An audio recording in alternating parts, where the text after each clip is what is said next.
It's Sports by the Book at the South Point Studio. Here's Jeff Parles and Alex White. Welcome in. Good morning. So I was going to say it's the final Tuesday of July, but that's not right. It's the next to last Tuesday of July. I'm Jeff Parles, all dressed up today. I'm ready Alex to go White. for our team. That's right. I am wearing Ravens Lamar Jackson jersey because we will be previewing the Ravens today. Did that mean the Tyler Bass jersey's making an appearance next week? Yes, it is. Oh, boy. All yes, right, it is. A week from today, we'll have Buffalo. We'll be into the AFC East. Our next to last division starts today. How crazy is that? It is pretty wild. And these two divisions, a lot of fun as I was going through them already. So we saved two really good ones. Yeah, this 7 of the 8 teams in the East and the North, which we'll do the North this week, I think they're all capable of being in the postseason this year. So we have a lot of depth to cover. Sorry, New England fans. Don't think it's happening this year. All right, we can swoosh it across here this morning. Or maybe, I don't know. I get started. I swoosh. Maybe, I don't know. Your sound effect was better. The starting 5 right out of the gate. We start in the Bronx. The Mets and the Yankees. Yankees actually had an offensive outburst yesterday, and Carlos Rodon pitched well to salvage a split against Tampa. They'll take on the Mets, who salvaged a split of their own in Miami. Mets didn't get back to New York until 5 a.m. today. Ooh. Plane troubles in Miami, so no rest for the weary. Mets, as you see on the bottom, 4-0 to the no run in the first inning since the All-Star break. Opponent maybe helped out a little bit with Miami as well. Yep. Yankees are getting bet in the marketplace as well. They're up to $1.50 behind us with a total of 9 for the second edition of the Subway Series this year. Number 2 in our starting 5. Twins take game 1 7-2. Now they send Simeon Woods Richardson to the mound versus Zach Wheeler and the Phillies. The Phillies, I need to make sure I have that current number because I have minus 156. But I got minus 140 for you. There Alex. we go. Minus 140 now. So better seem to like the Twins here. Total in this one is 8. Phillies 1-3 as road favorites since the All-Star break. So little bit of trouble there for them. Yeah, the North, Pittsburgh and Minnesota have been a little bit of issues so far. Yes, I know it's the Central, but same difference there, folks. Number 3, we'll go to L.A. and the Giants. Dodgers impressive over the weekend. Giants, again, trying to hang in this race. They'll throw Jordan Hicks against a knack there for the Dodgers. Dodgers DFA, James Paxton yesterday. Clayton Kershaw is going to make his season debut later this week. Tyler Glasnow comes back off the IL this week. Dodgers getting healthy at the right time. Minus 138 on LA tonight. Total's been hit up a half run from 8.5 to 9. Have to bring this one up. Number 4, Pirates. They take game 1 2-1. Paul Skenes Day versus Lance Lynn and the Cardinals. Pittsburgh minus 180. Didn't think I would be saying that this season. Total 7.5, juiced a little bit to the over, minus 120. But the Pirates 8-2 in their last 10 games. The Pirates don't look now, as we like to say. The Pirates, all of a sudden, with a good stretch out of the break, a half game out of the playoffs, only a game behind the Cardinals, who, of course, they take on tonight, as Alex said.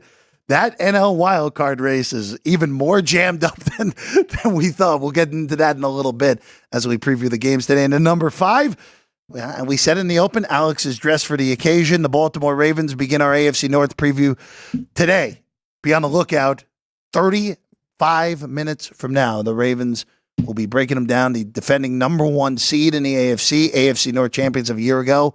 They look a lot different this year. So we'll be breaking down Baltimore beginning the AFC North here today. And that's your starting 5 here on Sports by the Book at the South Point Studio. Alex, I do want to bring this up real quick. 2 things before we get into today's games.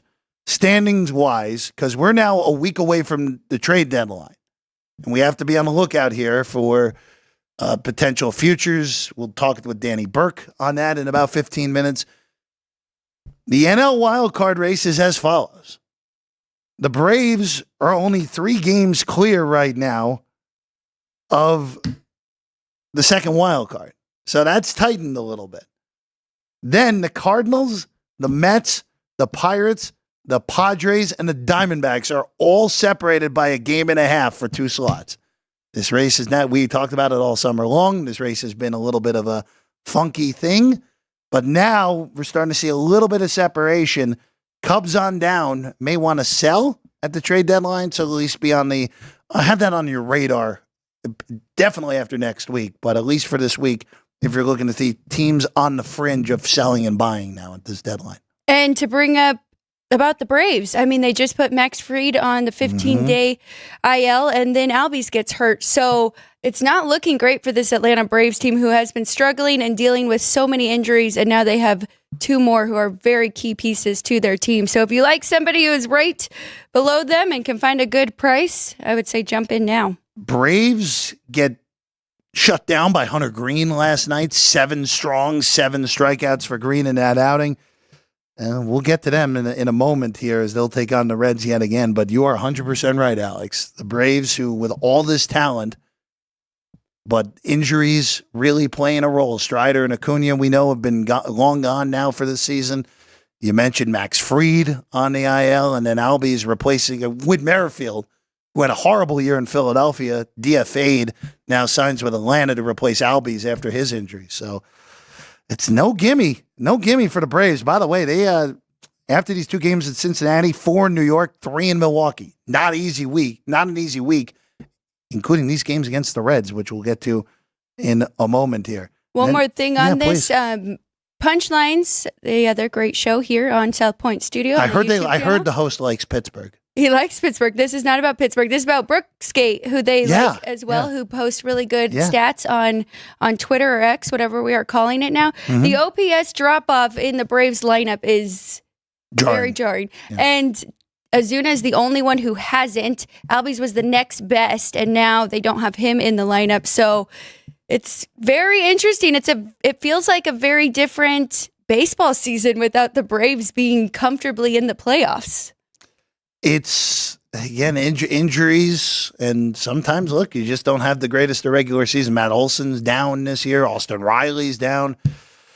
But the Braves, we'll get to them in a moment for today, but not a gimme all of a sudden. One more note I want to bring up from a betting perspective. The bats have been silent early in games over the first 4 days out of the All-Star break. Usually the yes run scored in the first inning over around 56% in these summer months. Gets hotter naturally. So far, Alex, yesterday was the worst day since the All-Star break for the no run in the first inning. It still went 8-5. That's right. Double digits, 10-3 on Friday, 11-5 on Saturday, 11-4 on Sunday. So slow start so far out of the All-Star break for the offenses. Have to give credit. That is from Johnny, or JR, as we call him, from the ballpark. Works for USA Today. So if you want to follow Sportsbook Wire on Twitter, you can find a lot of good gems and write-ups for a ton of games right there from him. Also give Sean a shout out, because our lower thirds today and all of those trends for our baseball teams, that is from our guy Sean as well. Putting Sean to work, who's not even here today. But shout out JR at the ballpark, who's a common contributor to our chat as well. If you're watching us on YouTube, feel free to chat. You got a good question, super chat, we'll bring it up here on the show. We love interaction here at Sports by the Book. All right, let's get into today's baseball, Alex. The Pirates and the Cardinals, you mentioned in the starting 5, Paul Skenes is a minus 180 favorite at home. Pirates, biggest home favorite they've been all season as well today. Against Lance Lynn, plus 165 on St. Louis, total from 7.5 to 8, back to 7.5 now.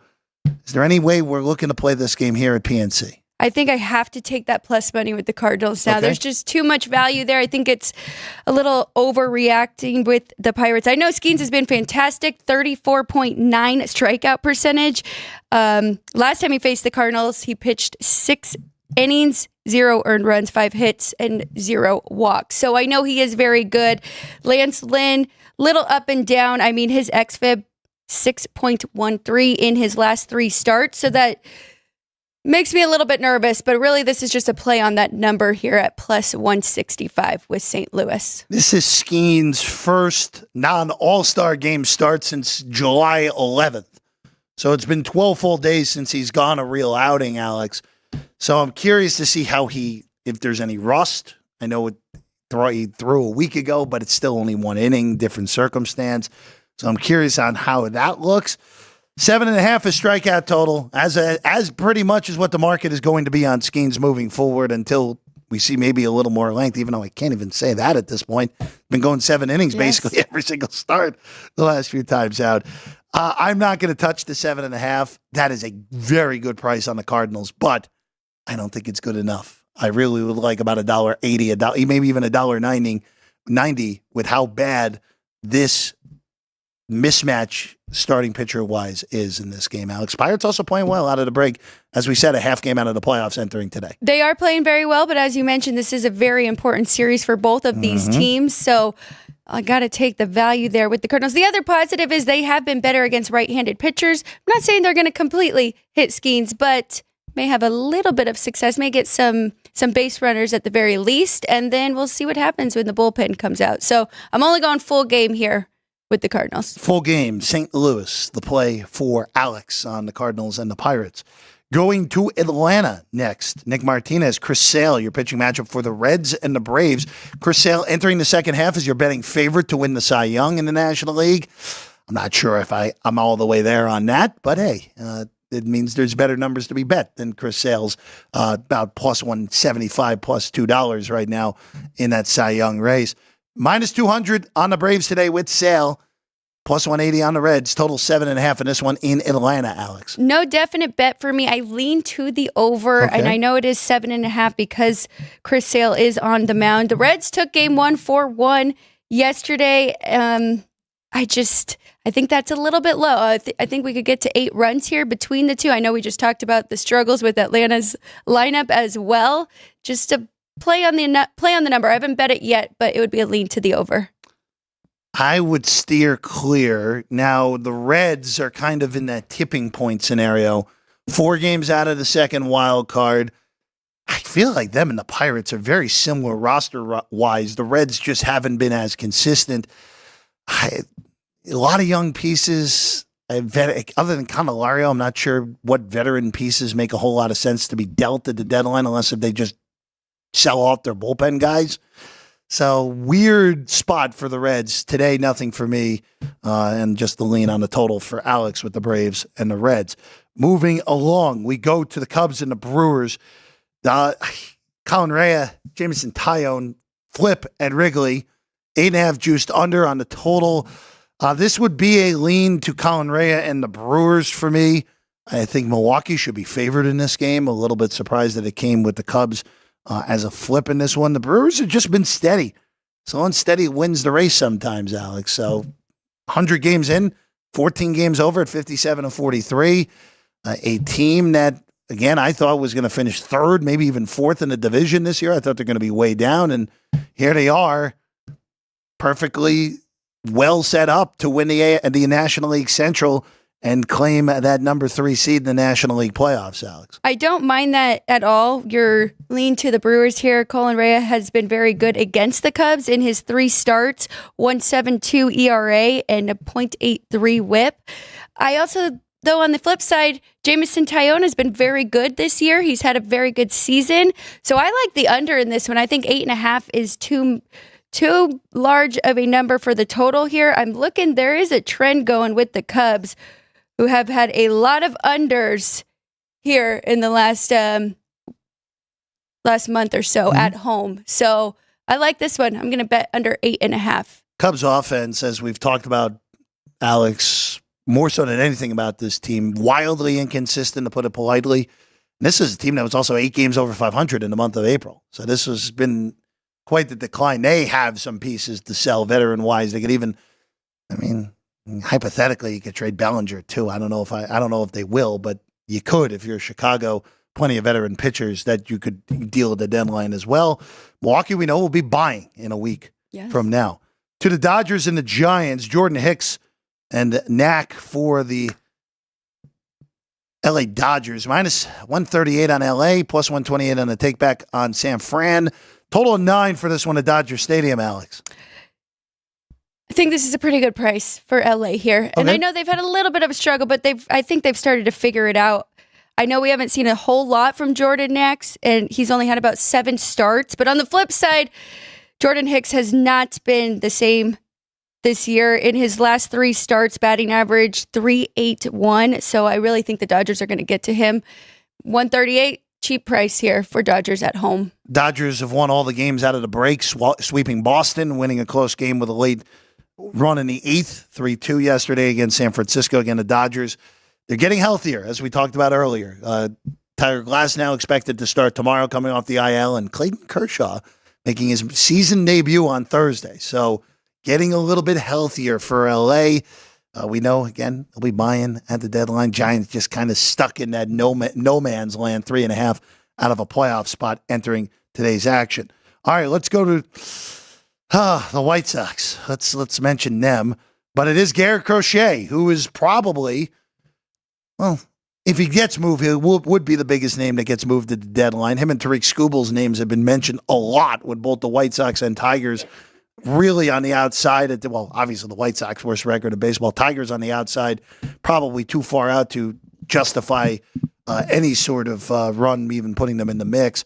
Crochet's plus 120 full game here for the White Sox, minus 130 on John Gray on the takeback for Texas. 7.5 on a total, because we know there's a big difference when Crochet goes first 5 versus full game. White Sox are only minus 105 in the first 5, Alex, in this one, with a total all the way down to 3.5. And I know that is tempting, that plus 120 here, but I mean, this is still the worst lineup in the league. And then we don't know how many innings Crochet is going to pitch. Mm-hmm. The last time we saw him pitch 2, and then they pulled him. And I mean, if they are going to try and trade him, they don't want any injuries. So that makes me nervous here to even back him. And Chicago, I know John Gray hasn't been fantastic. I know the Rangers have been one of the most disappointing teams this year. Still think minus 130 is okay here with this home favorite as well. Crochet under control the next 2 years, arbitration eligible next year and in 2026. It'll be interesting to see if he gets dealt just the pricing of Crochet. One of the good things this year, now granted the White Sox have been miserable other than him and a few other nice stories in their starting rotation. Looking at you, Eric Fetty, who's been quite good this year. But I'm curious to just see, like, put Crochet, let's say I'm just going to throw the Dodgers out there. Crochet will be like a $2 favorite a lot of times out. Oh, my gosh. So it'll be interesting to see if he gets moved. If I were the White Sox, I would, you're not close. I would move basically all my big pieces and just go long-term rebuild at this point. That is kind of been stuck in neutral and maybe even going backwards over since winning that division a few years ago out of the pandemic. All right, let's look at this one here. Alex, neither of us have a bet on this Houston-Oakland game, but you did have an interesting note with the way the power ratings struck up with Bloss and Beto as the pitchers today. Of all the pitching matchup, this is definitely the 2 lowest pitchers ratings going head to head here in this one. I would lean to the Astros just because, I mean, they have really, really flipped the switch here as of late. But I mean, the A's have not been an easy win for any team either, but definitely a lean to the Astros at that minus 127. A's won 4-0 yesterday, blanking the Astros after they'd finally taken over first place in the American League West. Speaking of the team they overtook, Seattle, pretty brutal loss last night. Bullpen gives it up after a great start by Brian Wu. Logan Gilbert, Jose Soriano, minus 155 on the M's here at home with a total of 7. Not enough. Minus 155, that number is too big for me to back the Mariners. I do have them about 10 cents better, but as I said, not enough that I want to lay that big price. I mean, this lineup has just been dreadful. We're waiting for them to figure it out because their pitching staff has been there for them. Logan Gilbert, very good. Last 3 opponents, 167 batting average, and then his xFIP, 3.19. So he's been great, but again, we got to have some offense to go with that. So that's a big price that I'm not willing to lay. Yeah, this is, again, these Mariner games, you see 7.5, and look, it's not George Kirby Day, where I'd say those numbers are always just right. Logan Gilbert's been very, as you said, been the top 30 pitcher in baseball so far this year. But I would steer clear. I'm with Alex on this one. Let's go Baltimore and Miami here. Marlins throwing Tyler on the mound today. Albert Suarez goes for the O's. This has been a gigantic mover. As high as minus 180 on Baltimore, now down to minus 150. So a 30-cent move behind us here on this game. 30 cent on the Orioles. That is 20 cent on the dog. 8.5 your total. If this thing keeps dipping, it's probably worth a bite of the apple on the Baltimore Orioles here on the road in Miami against the Fish. I'm going to be honest. This one's tough. I had the wrong Marlins pitcher. I thought it was Max Meyer. So I don't have an accurate number of what these two should be today. So nothing for me. I have a lean to the under, and both of these pitchers are pretty good, but I'm going to pass on that one, as I said. We're going to take a quick break, Alex, because the next game that's on our list, I know our guy Danny Burke has a play on. I know you have a lean as well, and that's the Subway Series. We'll talk Mets-Yankees. Mets swept that series in Queens last month. Can the Yankees return the favor? And more when we get back. Sports by the Book, South Point Studio. South Point offers all the types of entertainment you'd expect at a first-class Las Vegas resort. Did you know our 400-seat showroom is one of Las Vegas's top destinations for live entertainment? Enjoy live performances by classic Vegas entertainers, bands, and today's hottest comedians, plus a rockin' dance floor. You can also enjoy live entertainment at the Grand View Lounge, where you'll feel all the vibes of old Las Vegas. Enjoy the music, and if you love to laugh, don't miss The Dirty at 12:30, our very own free comedy show, every Friday night at 12:30 a.m. in the Grand View Lounge. The Dirty is 100% free, so arrive early. Go to southpointcasino.com or call the box office at 77136 for today's performances at the showroom and the Grand View Lounge. When you're ready for your favorite cocktail, stop in and unwind at one of our 7 specialty lounges. There's a bar around every corner, because you're in Vegas, baby. South Point Casino has plenty of attractions for the whole family. Catch a movie. Our 16-screen movie theater includes 2 XD Extreme screens for the ultimate in viewing, sound, and luxury. After the show, treat the family to a variety of treats at our old-fashioned ice cream parlor, Kate's Corner. We scoop up a variety of creamy concoctions, including smoothies, hand-dipped cones, milkshakes, malts, sodas, and sundaes. At Kate's, there's something for everyone. And if you still got time to spare, our bowling center might be right up your alley. Voted Best of Las Vegas, it's a great place for friends and family fun. 64 lanes, a pro shop, snack bar, and arcade. And while the kids are bowling, you can play slots and sip on a drink in the Alley Cat Lounge while overlooking the lanes. For our more serious and professional bowlers, the South Point is also home to a separate tournament bowling plaza.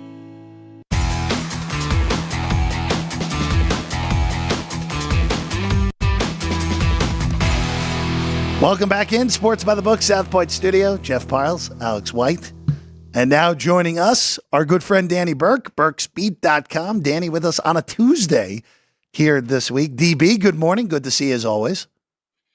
Good to see both of you. Hopefully you're ready for some exciting baseball with your Mets tonight, Jeff. I know your team's bat has been on fire, and hey, maybe my team is too. Well, not on fire, but Cubs got a couple wins as well, so baseball's a little bit more exciting for us now, finally. So I will say, just getting out of Miami, not losing a series to that team, even though, in all honesty, that ballpark has been a house of horrors, not bad. Not a bad thing for the Mets, who we'll go to that game right now. I know Alex has a play on this as well, Danny, but we'll get your play first on this. Jose Quintana, who was dealing with flu-like symptoms over the weekend, got pushed to this start instead of pitching on Saturday. Luis Gil, who got roughed up pretty good by these Mets last month when they played in Queens. The Yankees minus 150, total of 9 for this one in the Bronx for the Subway Series.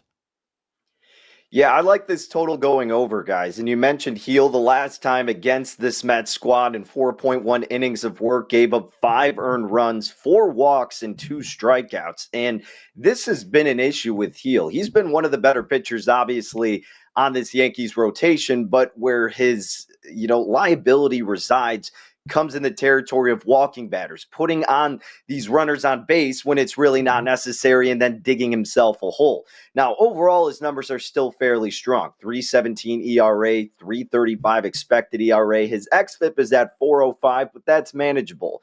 However, you look at those walks and you factor it in with his expected weighted on base average nearing that 300 mark. There are some underlying concerns. I think he is clearly the better pitcher in this game, and I would give the nod to the Yankees winning in this spot.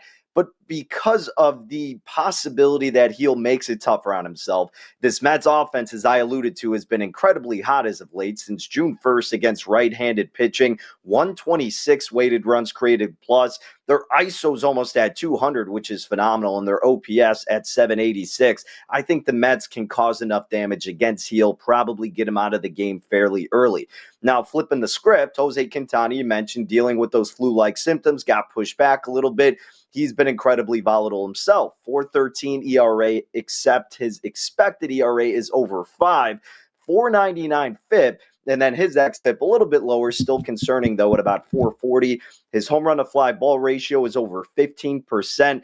His expected weighted on base average is over 350, and his hard hit rate is 43%. Now, the Yankees haven't been dominating left-handed pitchers, but they've been serviceable since June 1st, 103 weighted runs created plus, about a 700 OPS and a 147 ISO. So again, it's not anything prolific, but we understand the damage they present throughout that lineup, and especially seeing the pitcher they're going against, I think they'll be able to overcome those mediocre numbers, put up some runs, probably get the win, but I think all in all, the best bet here is to look at this total going over that flat number of 9 tonight. Danny, that was definitely my lean as well. Looking at this next matchup, I really just only have a lean here, too. Twins lose 2 to the Brewers, and then they win the first one against the Phillies yesterday. Now, Zach Wheeler, minus 140 on the road, and the Twins, Simeon Woods Richardson. Total in this one, 8. Any thoughts on this matchup? Yeah, I was scouting this game out originally, Alex, and I would look here for the Phillies to bounce back, especially like you said, after the Twins got an impressive win last night, 7-2. And Woods Richardson, he's been fine, right? I mean, he's done pretty much all you could expect him to do in this first season. 3.51 ERA, his expected ERA is 3.80. xFIP a little concerning at 4.29. But he does hold that possibility of getting hit very hard. His barrel percentage is almost at 10%. And these Phillies bats, we know, can just pummel any pitcher on any given night, especially after falling in a pretty big way last evening with their ace on the bump in Zach Wheeler. It makes it really enticing to look toward the side of Philadelphia, but the market seems to disagree. And I get it to the extent that these Twins bats themselves have been very, very strong against righties. 111 weighted runs created plus, 175 ISO in comparison to the Phillies at 107 weighted runs created plus, 162 ISO. Obviously, you're nitpicking at that point, but still, Minnesota has been one of the better lineups in baseball, especially against righties. What I would probably look here is to do something against Woods Richardson instead of laying that chalkier price on Philadelphia. Also knowing that the market's kind of coming in on Minnesota, I would maybe look at Woods Richardson under his strikeout props, maybe under his outs recorded props, because Philadelphia has actually been pretty strong in terms of obviously overall offense, but limiting the strikeouts against righties. This season, they have a 21.5% K rate against right-handed pitching, and I think they could put enough damage on Woods Richardson early enough to keep him under his outs recorded prop and strikeout prop. So again, that's a lean, but that's probably where I would have more conviction as opposed to taking Philadelphia outright. Danny, I just want to bring up real quick before we get to this next game. The Phillies, of course, have been this revelation this year, number 1 seed in the National League. Is there anything that you want to see them do at the deadline? And if you are a futures backer or looking to back them in a futures market, would you wait? Would you bet them now? How would you handle this team in the macro sense moving forward? Yeah, I mean, it's a really good question. You have a great starting rotation is the thing. I don't think they necessarily need to add someone as a starting pitcher. Obviously, you can get more and more usage throughout your relief staff, potentially someone who you want to trust more so in a closer role, even with these top teams. That's really what you see them add as opposed to someone else in that mix because you already have Nola, Suarez, and Zach Wheeler. And lineup wise, it's really just about staying healthy, right? And this is a team that has dealt with the adversity in the postseason before. They have that experience, and the National League is very, very wide open. So I don't think they really have to go too far out to add that many more pieces. But with that being said, Jeff, in terms of your question, would you bet them now or wait till later? Look, if you love this Philadelphia team, you think they're going to continue with this success, you might as well pull the trigger now if you haven't already, because the longer you wait, the more it's clear that they are by and far the best team in the National League, and that maybe some of these other teams don't make a big enough splash. Then the odds are just going to continue to decrease the closer we get toward postseason time. So based on the lack of value, it's not a team that I've done anything with. That's not to say that I don't believe they're the best team and probably will make the World Series out of the National League. But yeah, if you're going to do something, do it now rather than later in case there are any big moves or any other team doesn't do exactly what we projected them to do at the deadline that would maybe compete with the likes of the Phillies. Danny, you teased it. You're talking about the Mets and your Cubbies. How are you feeling right now? 3.5 games back for the wild card. Do you think they could make a push? Oh, man, I really don't at the end of the day, because even when they're winning these games, it's in such just a gross fashion. They're not producing a lot of runs like the other day when they won. They won from getting a guy walked in extra innings. Yesterday it was only 3-1. There's still no offense, and people keep throwing out these stats. Oh, since like June 27th, the Cubs have one of the top bullpen ERAs in Major League Baseball. You also had a week off in between from that span, and that's just such a small, narrow span to look at. It's just really asinine. But, picture it any way you want if you're the Cubs media. I get that they got to kind of stay positive, and same with the players. And Jed Hoyer saying this is a crucial stretch right now to determine what happens. Look, I don't know what they're going to end up doing at the deadline, but what I do know is that I don't trust this team to make a push toward the end, because there's so many other teams in contention in the National League, and teams that can actually hit and have better bullpens and just as good enough starting rotate. Like the Pittsburgh Pirates present more of a viable opportunity right now, given their starting rotation and their ability to hit at least every now and then, unlike the Cubbies. So, I know people still want to hold out strong for Chicago, but they've shown us what they are. And I don't expect the front office to do anything differently. If they didn't do it before the season when they actually had hopes, why would they do it now in a middling scenario? So, not very high here with my expectations for the Northsiders. Danny, going back to today, another team that's in the mix in the NL wildcard chase is Arizona. They throw Jordan Montgomery, who's obviously had a rough go of it this year with signing late. We can talk about Scott Boras, but not right now. And they'll take on Kansas City. There was a little bit of a brouhaha yesterday with plunking batters. Bobby Witt ends up a single shy of a cycle in part because of it. Today, it's, as I said, Montgomery for Arizona, and then Alec Marsh for Kansas City. It's a flip behind us. The market has bet Kansas City down to a flip with a total of 9.5 in Middle America. I could see the infatuation with KC, especially given what happened last night, right? Maybe a little bit more incentive for this Royals team to come out geared up, ready to go. And like you mentioned, Jordan Montgomery, the Southpaw, has obviously struggled this season.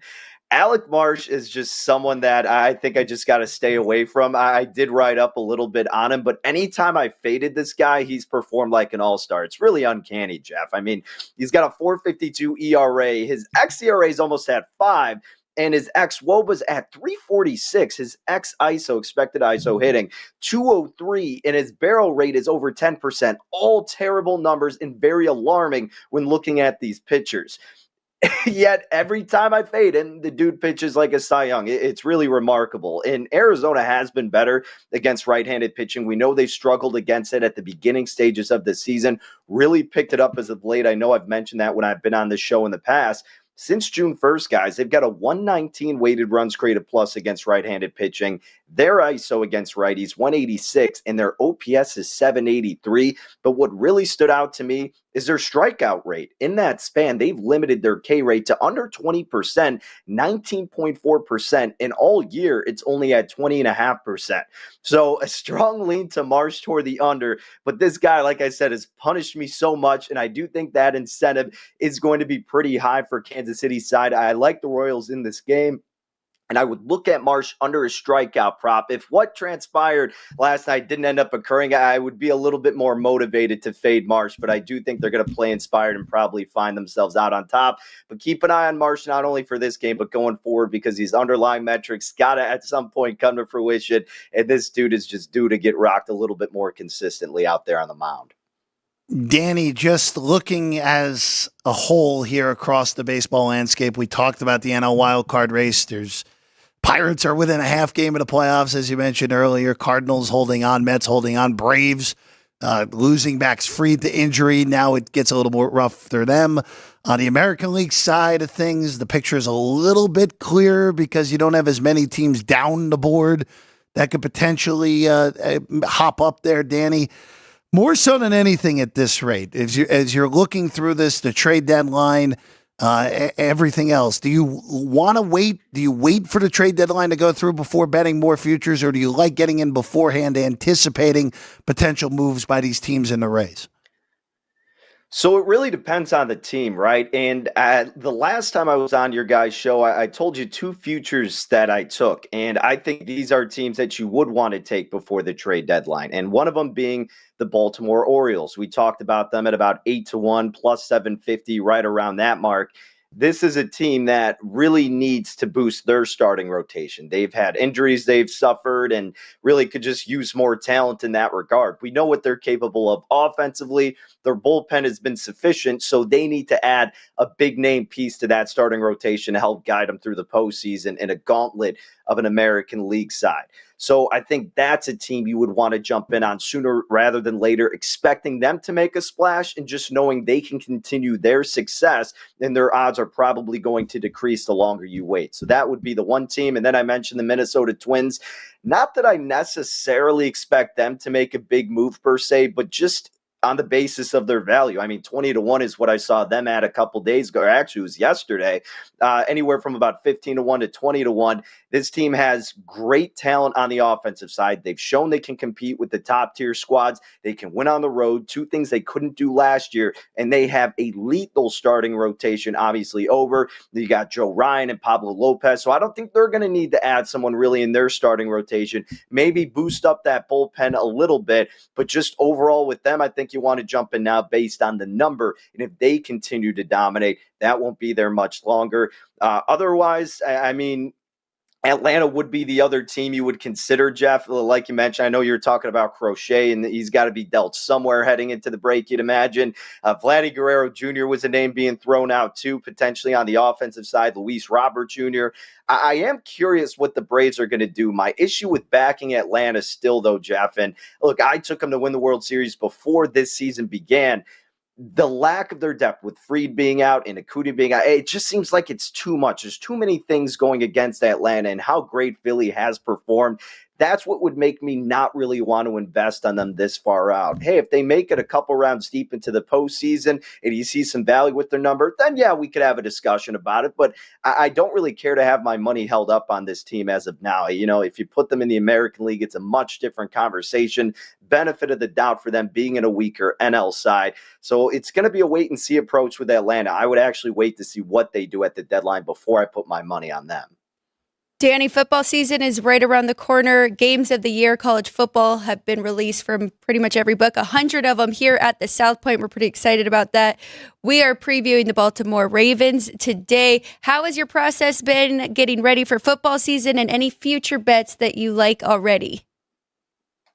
Yeah, so really I started diving into these win totals, obviously monitoring them throughout the summer months, but really when I started jumping in, happened during the All-Star break. Gives me a time to kind of reflect, sit back, take a break from baseball, and then get into the NFL. I know you guys are talking about the AFC North, as you mentioned, Alex, and, you know, obviously looking at this Ravens team, this is a very intriguing bunch.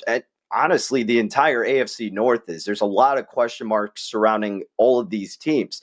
With the aforementioned Baltimore Ravens, yes, you have an MVP caliber quarterback in Lamar Jackson. You bring in Derrick Henry, but let's not kid ourselves. This is an aging running back. He has kind of defied the laws of being a running back in the NFL, but at some point, this guy's got to wear down. Furthermore, you didn't really do anything to bolster that wide receiving core any more than you did last year. Zay Flowers, Rashad Bateman, Aguilar, and you lost OBJ, who didn't really contribute that much. I know Mark Andrews had his injuries. He's an injury-prone tight end. What did they do that makes you go, man, yeah, I absolutely trust this team this year? Not that much. And obviously they have a first-place schedule, which is always going to be difficult. Their win total circulating around 10.5, with I've seen juice pretty heavily to the over. I would definitely rather bet the under than I would the over based on the price and that tough schedule and the lack of additions that they made with their skill players this season. I have them at about 10-7. Obviously, it's not going to shock me if they go over that, but I would probably lean under given the plus price toward that direction. And the other team that I kind of actually have some interest in, looking at the Pittsburgh Steelers, sorry if you guys haven't talked about them yet and you're waiting, but this is just such a peculiar season for them with Russell Wilson and Justin Fields being in the mix. I don't think we have an expectation for Russell Wilson to all of a sudden take a step forward. He's shown us steady decline for the past couple of seasons. And speaking of decline, that's what's going to happen with this receiving core in Pittsburgh. Obviously, you lost Deontay Johnson. You just have Pickens, Jefferson, Wilson. Najee Harris has been a middling running back the last couple of years. Yes, the defense could be prolific, but I just don't think they have enough offensive skill to power them through always a very difficult AFC North and then a fairly difficult schedule. I mean, it's not terrible per se, but your first two games are on the road at Atlanta, at Denver. Then you get the Chargers, and then you're on the road against the Colts. You get the Cowboys at home. That's a very tough stretch for this Pittsburgh team. I think this could finally be the year we see Tomlin under that 500 mark. I see them at about 7-10 this season, unless Russell Wilson just somehow gets better. Justin Fields pops in the mix and he plays way better under a normal coaching staff, unlike what transpired in his tenure with the Chicago Bears. Danny, I don't know if you know, but Mike Tomlin, as we know, I know it's only been said a billion times, never got under 500. But, we'll get to Pittsburgh later in the week. They're one of the more confusing teams in the AFC because we saw, like you said, Russ was bad in Denver. And I think it should be a wide open competition for Justin Fields to win that job. I don't think it will be. I think Ross is going to get handed that job. I don't think it should be that way, but we'll get to Pittsburgh later in the week here on the show. And Danny, it's always a pleasure to have you on. Burke's Beat is the podcast, and it is the website as well. Danny Burke 5 on the tweets. DB, pleasure, man. We'll see you again next week. Always a great time, guys. Take care. Absolutely. Danny Burke, everyone. All right, we'll take one break. When we get back, Alex White is wearing the MVP's jersey. We talk about the MVP and the Baltimore Ravens when we get back. Sports by the Book, South Point Studio.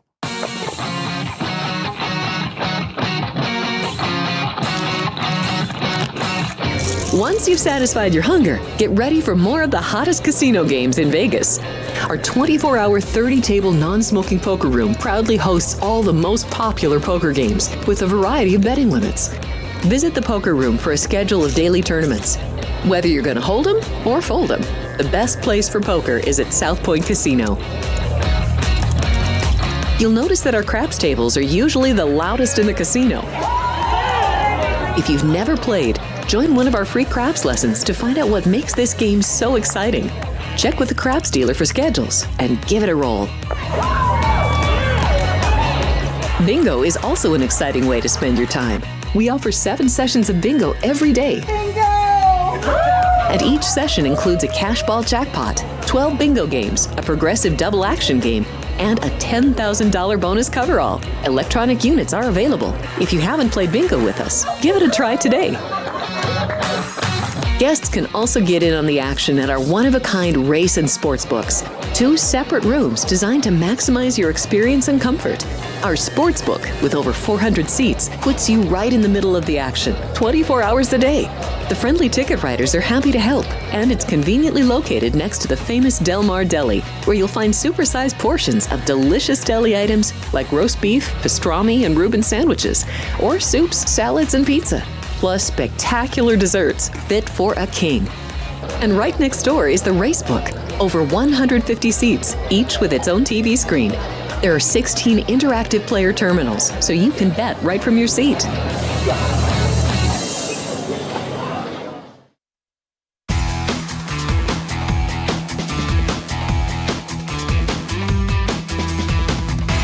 Welcome back in.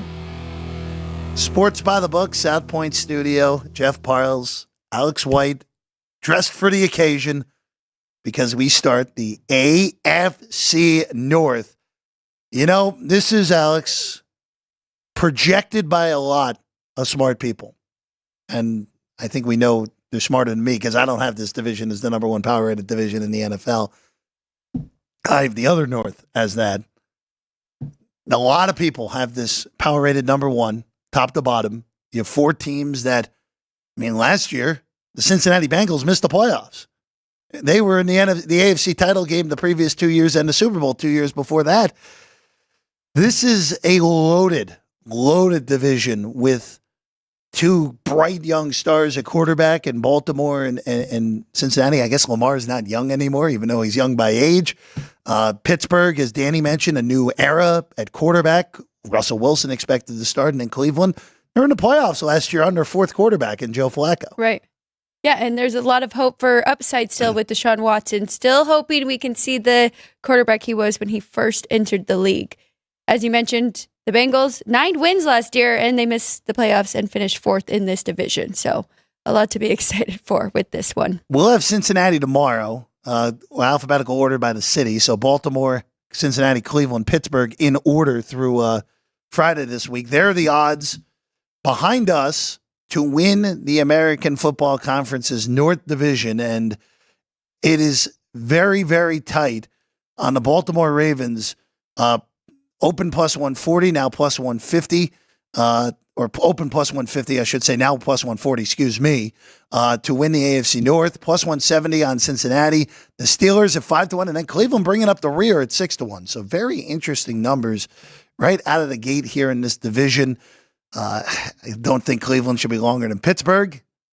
I know I didn't know Frank was in the back on this, but Cleveland 6-1, the long shot. The Ravens, here are the favorites. We start with them right now. Alex White at plus 140 in the division. And their offseason was tumultuous, to say the very least, in the way of player movement, coaches movement as well. Of course, Mike McDonald, now the head coach of the Seattle Seahawks. So replacing him with Zach Orr, who takes over as the defensive coordinator. Todd Monken, though, with a second season under his belt now, back in the NFL after being at Georgia and, of course, previously with the Tampa Bay Buccaneers. Looking at the additions, they do add Derrick Henry, who seemingly should fit very nicely with the style of play that Baltimore wants to do. Eddie Jackson signed earlier this week, help out that secondary. Josh Jones on the offensive line brought in, but now, Alex, there are so many losses on this team. We could only fit 4 on our screen. Patrick Queen goes in division, shockingly enough. Of course, Roquan Smith being in Baltimore makes it hurt a little bit less, but kind of jarring to see a guy go from Baltimore to Pittsburgh. And he claimed during the offseason took less money in Pittsburgh. Yeah, okay, sure. Whatever you want to say there. But, Alex, 3 names that casual football fans may gloss over.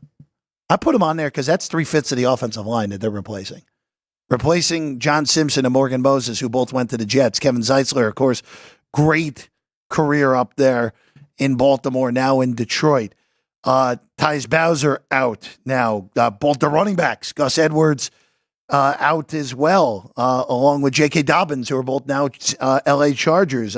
Geno Stone in the secondary. Devin Duvernay, guy who's used as a wide receiver and a kick returner. Alex, this is a lot of roster turnover for a team that had the best record in the NFL in the regular season last year. It is, and I'm going to be honest, it is definitely a drop-off from those 3 linemen to their next guys up. Shout out to my grandpa because I am using his power ratings for those numbers. But with that being said, the Baltimore Orioles are very good at developing players. They have drafted 5 offensive linemen since 2021. All of them remain on the roster, so these guys will be playing for that starting spot. So there is some upside. They're very confident in their offensive line coach in Joe D to develop these players, who we know he's done a great job in the league. So a little bit nerve-wracking. I mean, they dropped down from probably the best O-line in this division to about the third. Not very far off, though, close to being the second. And you mentioned it, adding Derrick Henry to an already good run offense here. Ravens were first in rushing yards per game at 156.4. Derrick Henry, very good after contact in yards, so he can add even more there. But I am concerned a little bit with their passing game, 21st in passing yards. But with that being said, they passed 31st most passing attempts in the league. So they do just like to run on their run game, or rely on their run game a lot. Well, when you're leading games and Baltimore led every single game except for the AFC Championship game at one point, and actually they were either tied or in the lead in the final 2 minutes of every single game until week 18 against the Pittsburgh Steelers, and that was the backup Ravens in that game. So they were an immensely successful regular season team, which has them as a regression candidate for me. Now, I'm not saying that they're going to regress out of the playoffs. Still very solid playoff team. If Jackson stays healthy, which I think is obviously an important deal. We saw it 2 years ago that they survived. That Tyler Huntley, by the way, no longer on the team. Also, Josh Johnson is the full-time backup, the wily veteran who's been in the league and almost on every single team at this rate. Baltimore's got a high win total, Alex White. They have 11. That's a high win total behind us. It is juiced to the under. They're 9-1 to win the Super Bowl. They're 5-1 to win the conference, as we said, plus 150 to win the North. He opened with Kansas City, but look at those first 5 weeks. At Kansas City, all right, they'll be favored. I think they'll torch Baltimore, or they'll torch the Raiders in Baltimore in week 2. Then they go at Dallas, Buffalo, at Cincinnati. That's a really difficult 4 out of the first 5 where you're trying to figure out a new offensive line. Defense is usually ahead of the offenses anyway.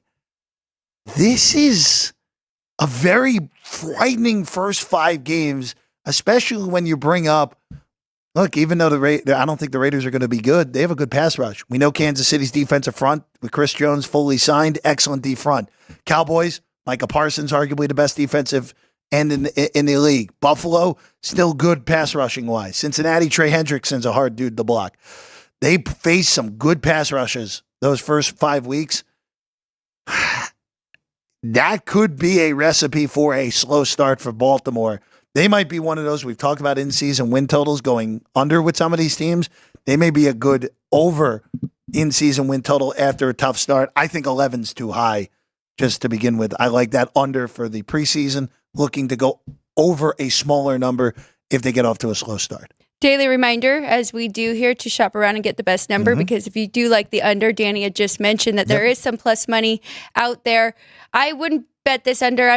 I still think they're going to make the playoffs. I have them as the 4th best team in the National Football League. You brought up a lot of concerns offensively, but you do need to bring up defensively how good this team was. They were the best in the league. 12% of opponent drives resulted in touchdowns. First or second best red zone defense, depending on how you look at it, up there with Tennessee, who we know is going to have a drop-off now this year. 4th in opponent yards per game.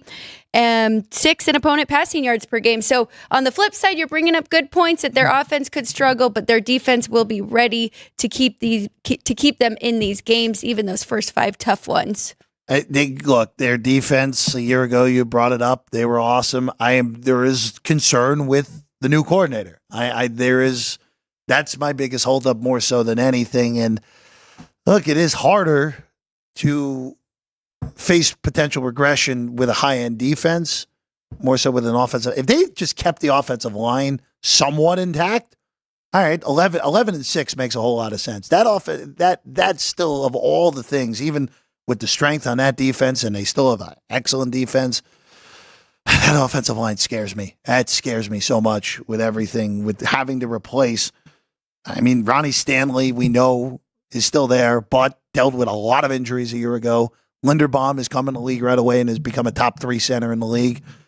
Yep. It's a lot of pieces to change. They could win a lot of games 20-17. They could just say, hey, we're just going to grind it out. We're going to play possession ball on offense, good luck trying to score in the mid-20s on us. They could do that. They could win 12 games doing that. I don't see them as a Super Bowl contender, though. I see them as that next group behind Kansas City and two teams we have not mentioned yet in our previews, and Houston. Those four teams, I think, are the first clip for the AFC this year. Then there's Baltimore. There's another team in this division. There's two teams in the AFC East.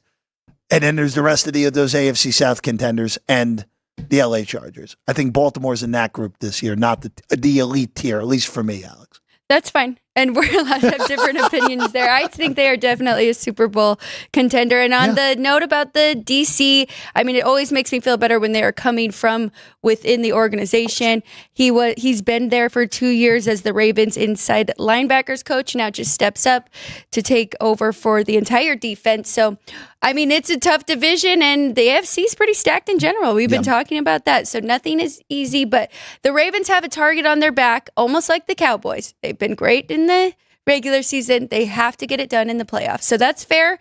I mean, until they actually do it and make it to the Super Bowl, it's okay to have doubts about them. There's going to be one team that won a division last year in the AFC that I think just flat out missed the playoffs. So Baltimore, Buffalo, Houston, Kansas City. One of those four I think is just going to flat out miss the playoffs. I don't think it's Baltimore, but I wish I was getting a better price. I really wish I was getting over $3 on a no.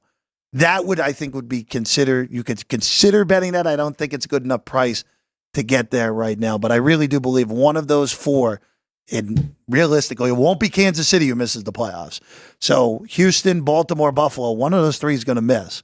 It's just trying to figure out which one of those three do you like. I know people think Houston could regress even with Stroud in the second year. And Buffalo, this is the lowest Buffalo has been power rated going into a season in 3 years. So it's a very different game up there in Western New York. We'll get to the Bills next week. Yeah. No, by far, I would say Buffalo is probably lowest on that list for me of those four you just mentioned. We'll get to them next week. The AFC East will be interesting because I think we'll have, of all the divisions, that will be the one we differ on the most. I have a feeling.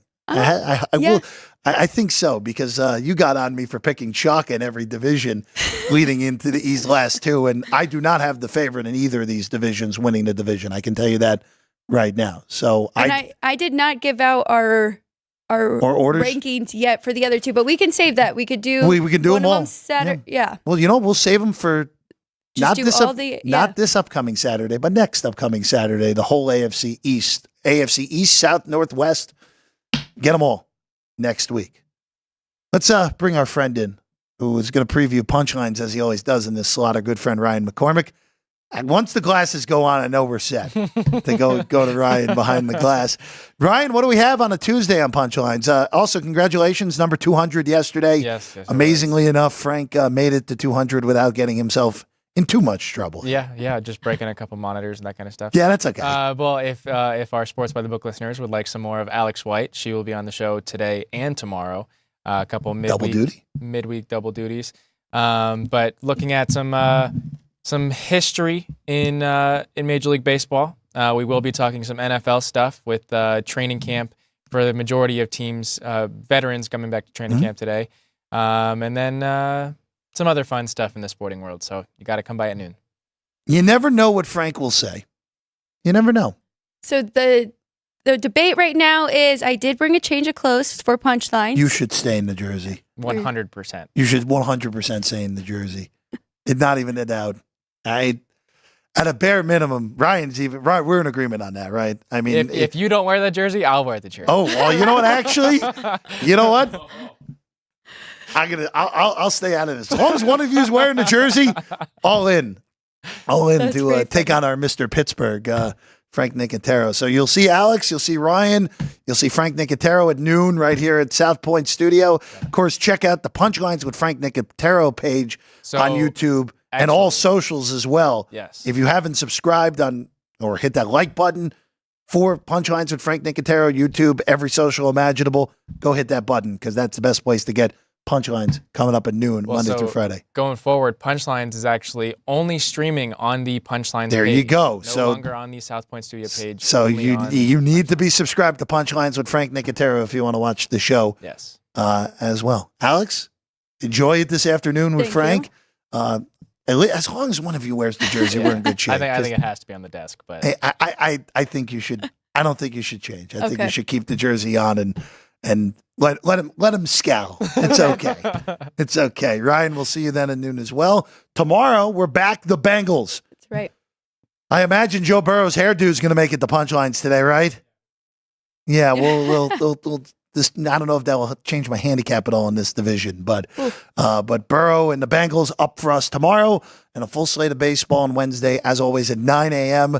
Pacific time right here at South Point Studio. Alex, enjoy your afternoon. Thank I know you. you'll have a You good as time well. with Frank. I'm going to go get some rest. That's what I'm going to do after the show before tuning in to Punchlines at noon this afternoon. We'll see you then. This has been Sports by the Book here at the South Point Studio.